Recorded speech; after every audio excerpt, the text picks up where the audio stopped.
Coming up on this episode of Game, our game guru, The Fraggot, gets a little shady with an exclusive first look at The Darkness 2.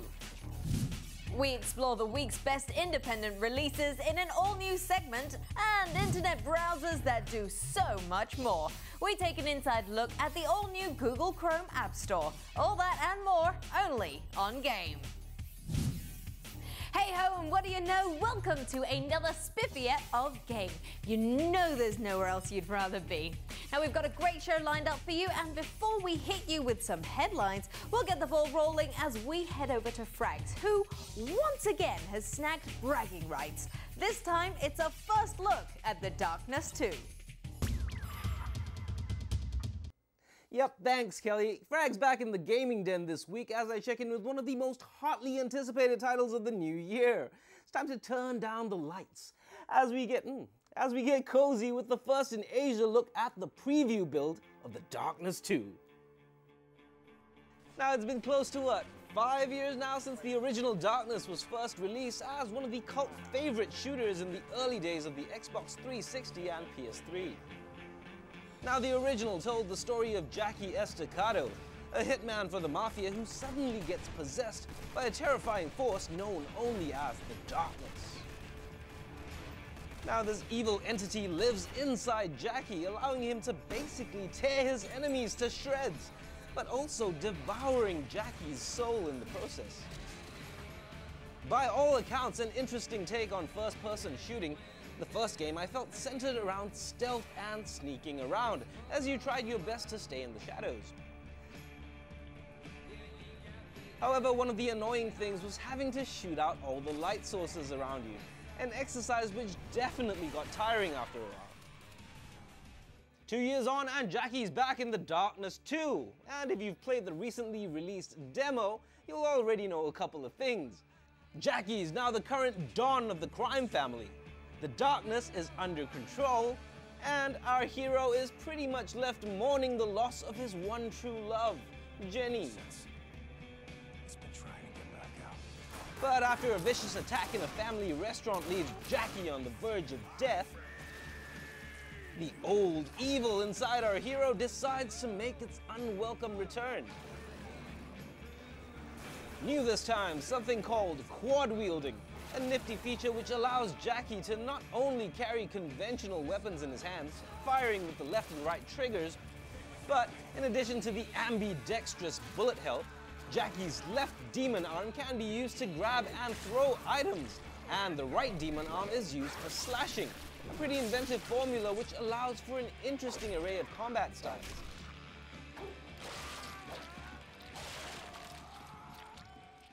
Now, the downside to all this wanton violence is that to use his Darkling powers, Jackie has to stay in the dark. But, because the light sources are much better spaced out, the flow of the game is really skewed more towards visceral, in-your-face combat rather than stealth this time around. Also, for a shooter, another cool thing about The Darkness 2 is the sort of RPG metagame that you get to play. Each kill you make rewards you with Dark Essence, essentially currency which you can spend on upgrades. Now, I'll get a little deeper on this in the full review next week, but basically these range from quicker reloads to some pretty spectacular and gruesome perks like the Black Hole. Another thing I can reveal is that The Darkness 2 will also ship with an all-new co-op mode called Vendetta. Essentially Gears of War's Horde mode with a couple of interesting new twists. Vendetta allows for up to 4 players to take part in short, shooty missions which run parallel to the main storyline. You've got a range of 4 different classes, each with his or her own set of darkness-infused special powers. There's Jimmy Wilson, a tanking Scotsman with an axe. Shoshana, an Israeli Special Forces agent with a love for firearms. Inugami, a samurai with a sweet katana. And JP Dumman, a voodoo witch doctor with a rather interesting cure for backaches. All in all, an extremely competent showing, and of course we'll have more info in our exclusive first in the world review of The Darkness 2 next week. But now it's back to the studio and our pixel princess Kelly and the headlines.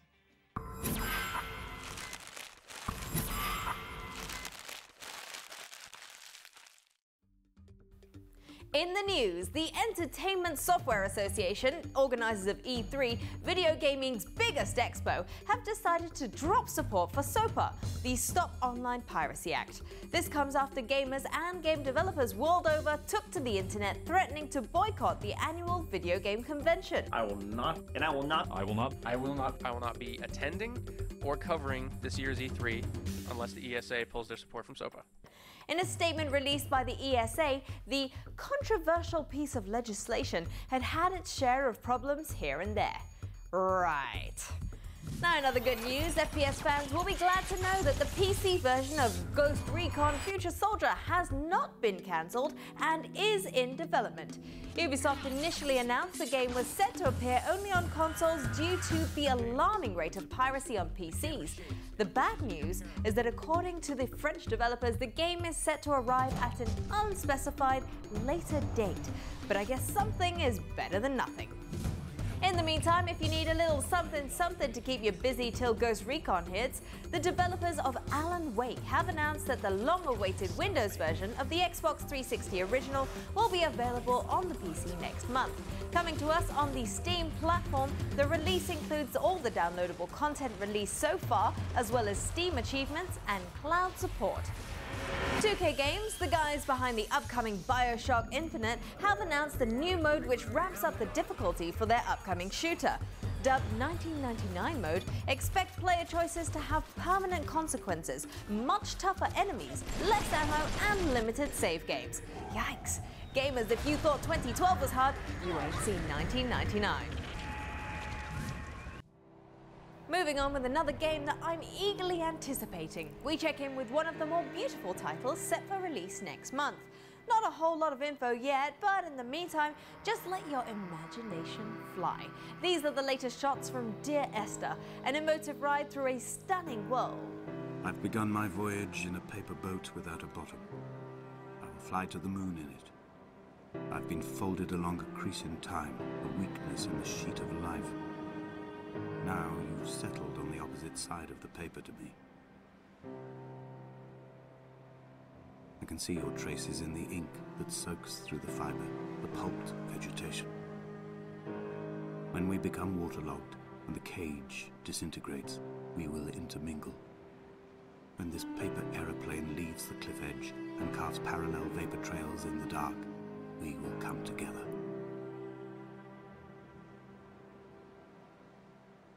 An emotive ride through a stunning world. Look out for Dear Esther to hit both Mac and PC in February.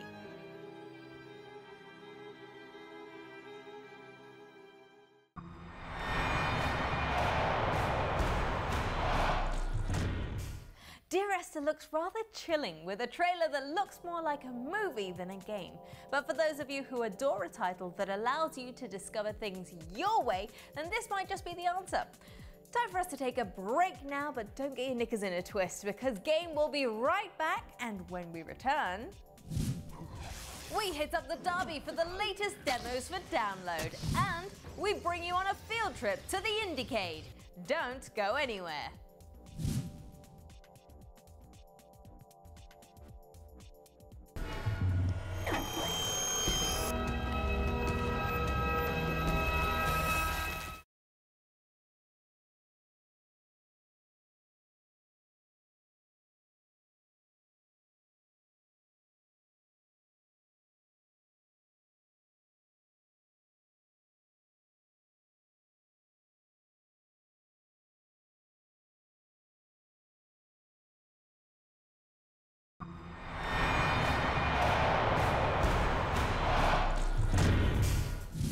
Welcome back to Game. There's still plenty to come, so I hope you're still glued to that seat. There's a brand new segment you won't want to miss, but first, it's time for us to take a trip to the Derby, where this week we head to the Kingdom of Amalur.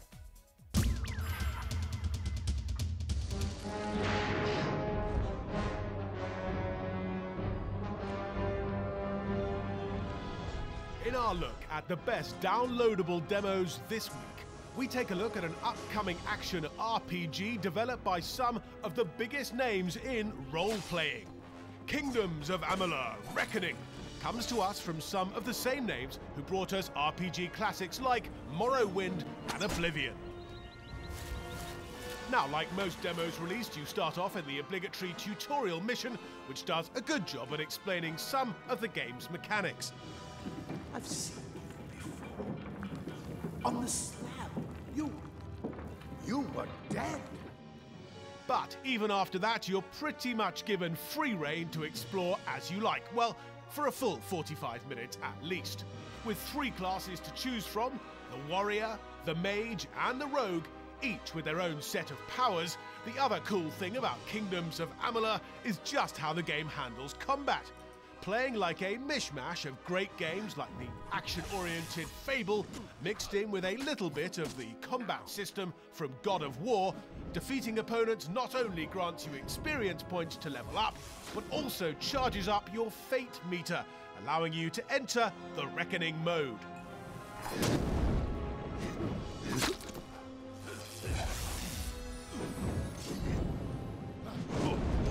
Now in this mode, it's blood on the dance floor because you're basically stronger, faster, and you've also got access to a range of ultra cool finishing moves at your disposal.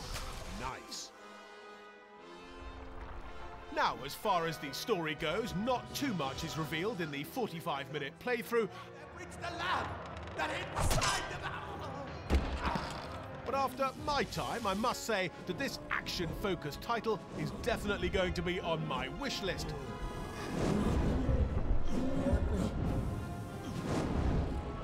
What's more, playing the demo also unlocks items for both the full version of Kingdoms of Amalur and also EA's other big RPG this year, Mass Effect 3. So if you've got a big Skyrim-sized hole in your heart after competing Bethesda's masterpiece, the Kingdom of Amalur could just be the ticket. And the demo is available for the PC, Xbox 360 and the PS3. I'm Faye telling.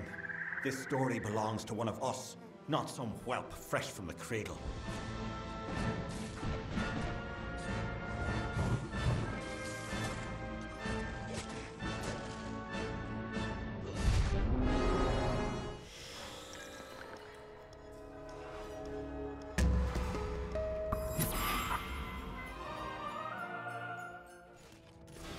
In our look at the best free downloads to quench your gaming thirst this week, it's Jetpacks a Go-Go as we kick things off with the closed beta of Tribes Ascend.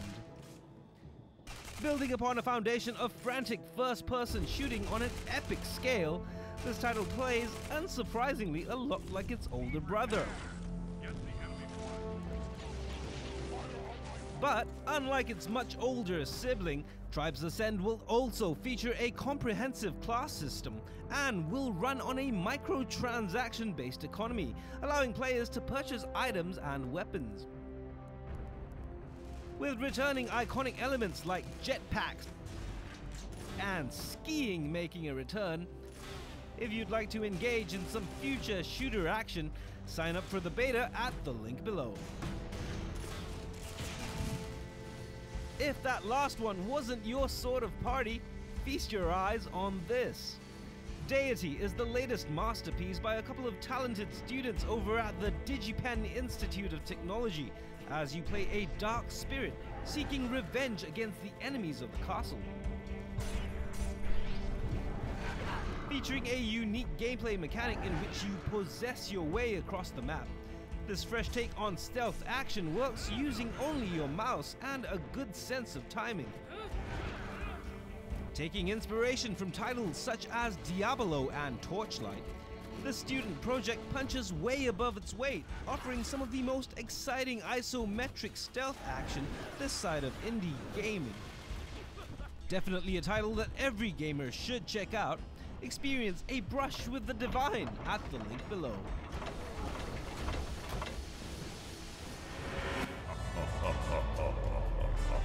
Yep, time now to shine the spotlight on a few of gaming's smaller studios as we showcase some of this week's best independent game releases.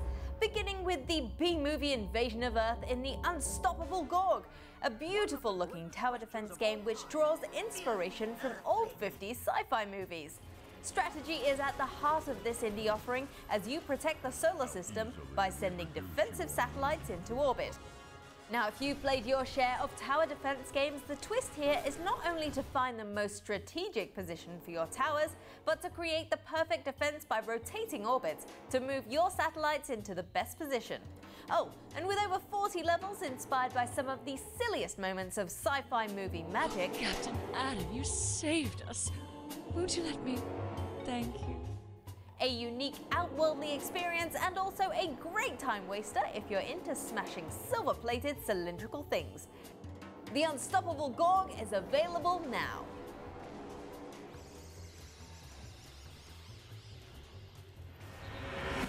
Also out this week, we sweep the dirt off another indie game release which has been generating quite the buzz in the world of platformers. Playing a dexterous janitor capable of feats of extreme agility, this is Dust Force. At its heart, a game all about sweeping. Use your quick footing and nimble double jumps to clean the floors, walls, and even ceilings.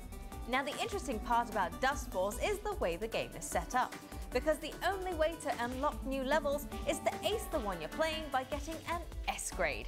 So be prepared to hit the reset button if you mess up. A throwback to some of the maddeningly difficult platform games that were so much in vogue during the days of the Super Nintendo. If you've got a thing for games like Super Meat Boy or just have a knack for jumping around, the springboarding, wall-running, soot-shifting action of Dust Force is out now. The great thing about indie games is not only are a bunch of them free, but they're also proof that you don't need to be part of a giant organization to produce top-class entertainment. Okay, time to press pause, go grab your snacks and settle down because there's still more to come on game. As we check out the browser that does almost everything except brush your teeth, and we take a look at a world transformed in Resident Evil 6. Stay with us on Game.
Bioorganic weapons are a global threat. Start working with the rest of the world about the Raccoon City incident.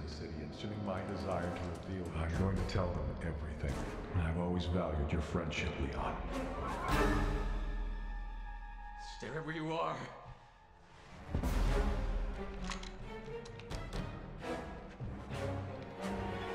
Mr. President! Welcome back. You're watching Game and the latest footage from Capcom's Resident Evil 6. Set 10 years after the event at Raccoon City, expect some cool new enemies and combat mechanics as we get knee-deep in the dead. One more time. What are you talking about? 90% of the population in Tall Oaks has been infected with the virus. That runs out to about 70,000 hostiles.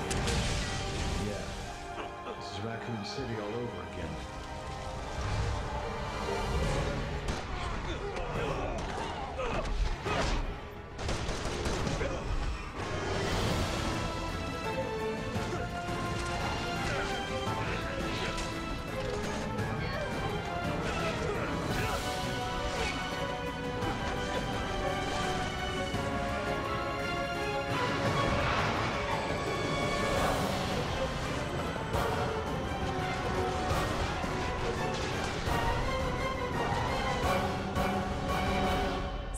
release on the 20th of November this year. Lock and load, because we've got some zombies to kill. Okay, so talking about the internet. Some may call it the Resident Evil of our homes. Some may say it's the best thing to happen since the invention of ice cream. But there's no two ways around the fact that our lives revolve around the internet.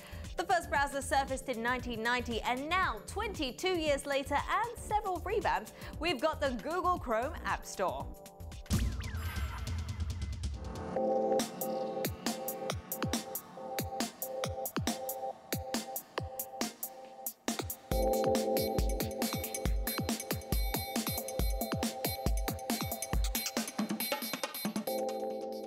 Okay, so we all love the internet, but let's face it, despite the fact that there are literally thousands of cool games and web applications online, with more coming out each and every day,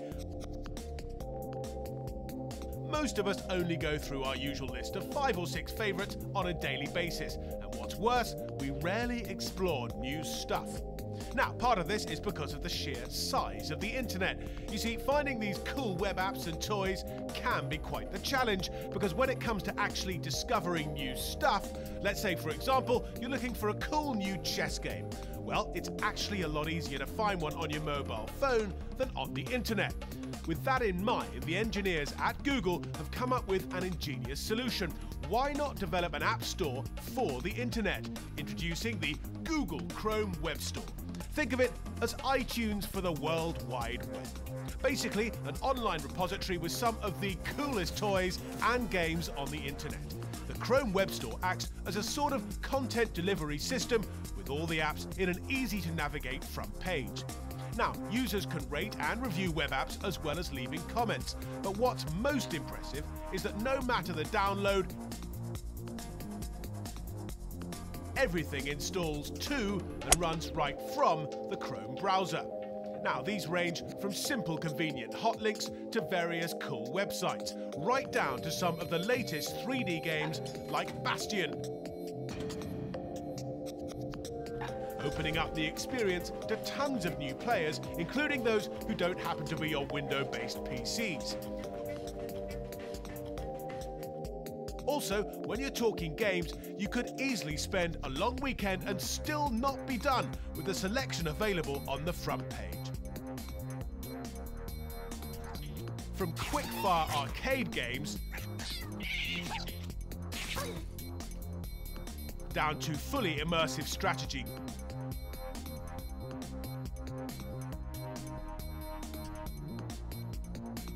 But even aside from games, the store is chock-filled with tons of exciting web applications, from music video players to apps which even allow you to start making music of your own.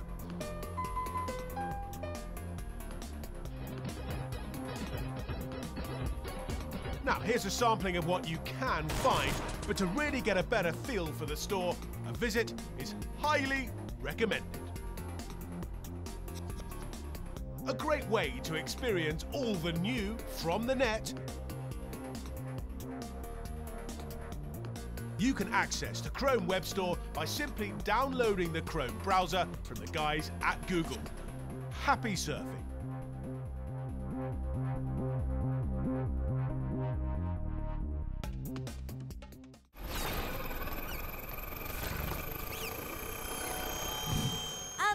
We move swiftly to the end of this edition of Game. We'll see you guys next week for plenty more pixelated pleasure.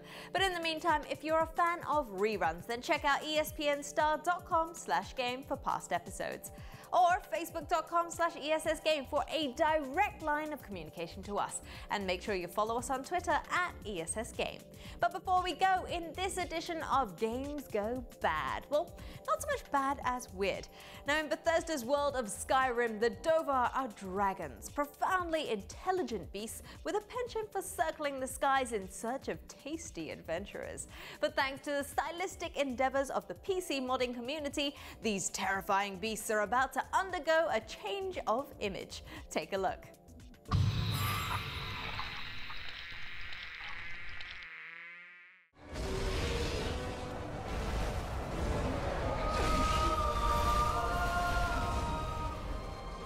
dragons. They're awesome. You know what else is awesome? 80s wrestling icon Macho Man Randy Savage. So what do you get when you mix awesome with awesome? Well, this. Ooh yeah! Raining down hellfire like only the Macho Man can, this modification swaps all the dragons in Skyrim, making them look like, well, Randy Savage with rather hilarious results. Wrestling not your cup of tea? Well, say no more. Moving on in our cast of 80s icons, why not swap the dragons for a herd of fluffy ponies with the My Little Pony mod? My little pony, my little pony. Not exactly the subtlest way of getting your girlfriend to try out what could be this year's best RPG. But hey, it's great for a laugh.